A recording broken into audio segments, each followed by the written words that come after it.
Endobloc Lleida és una comunitat virtual en què compartim coneixement, compartim problemes assistencials entre professionals dedicats a l'atenció a les malalties que ens afecten en aquest cas, de l'endocrinologia a la nutrició. Com sabeu, les més prevalents, la diabetis, l'obesitat, les malalties tiroïdals. I els professionals que l'integren són tots aquells que donen atenció a aquestes malalties, siguin metges, infermeres o altres professionals, i bé siguin de l'atenció especialitzada, en aquest cas del servei d'endocrinologia, que és el referent de l'especialitat, o de qualsevol professional de l'atenció primària de qualsevol centre del territori.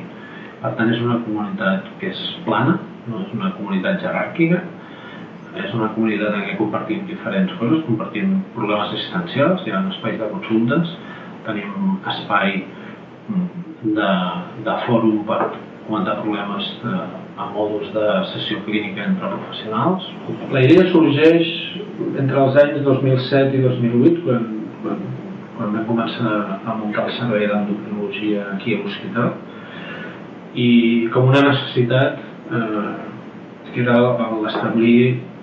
un sistema que ens permetés aquesta mena de comunicació, de compartir el coneixement i les experiències amb els professionals de l'atenció primària.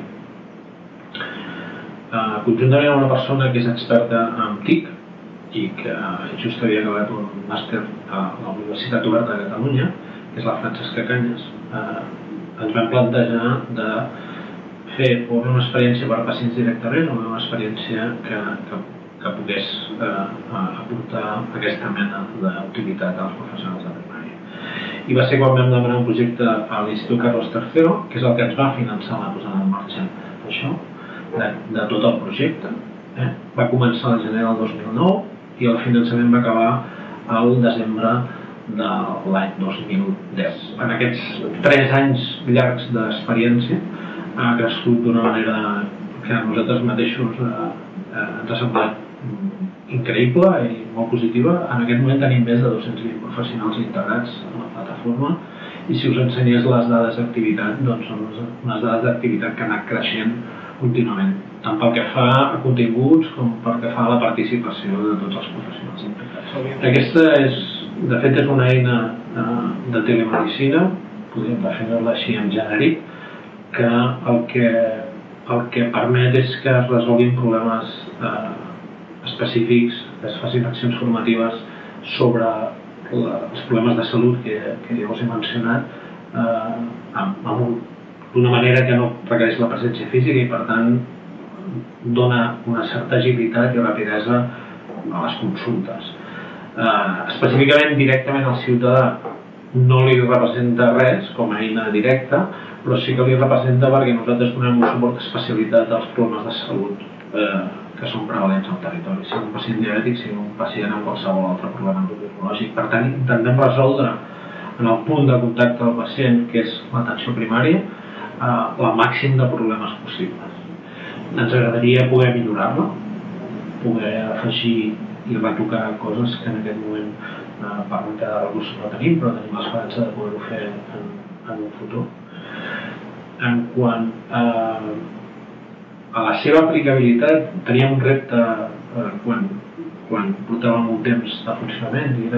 no demostrar que funcionava la nostra especialitat, sinó que podia funcionar en altres. Afortunadament, els companys del servei de neurologia ens van demanar que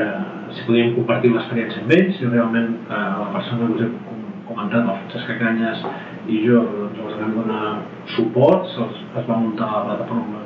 Pneumobloc, Pneumobloc Lleida, també a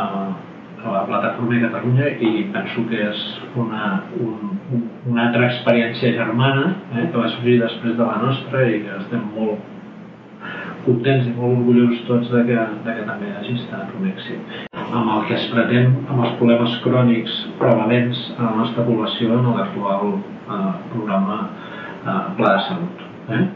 que és intentar compartir entre diferents professionals l'atenció a problemes de salut, en aquest cas en el Pla de Salut és la diabetis hi ha altres fronts, en aquest cas la diabetis, i per tant en aquest moment estem elaborant les rutes, el que se'n diuen rutes d'atenció a la diabetis i a les seves complicacions.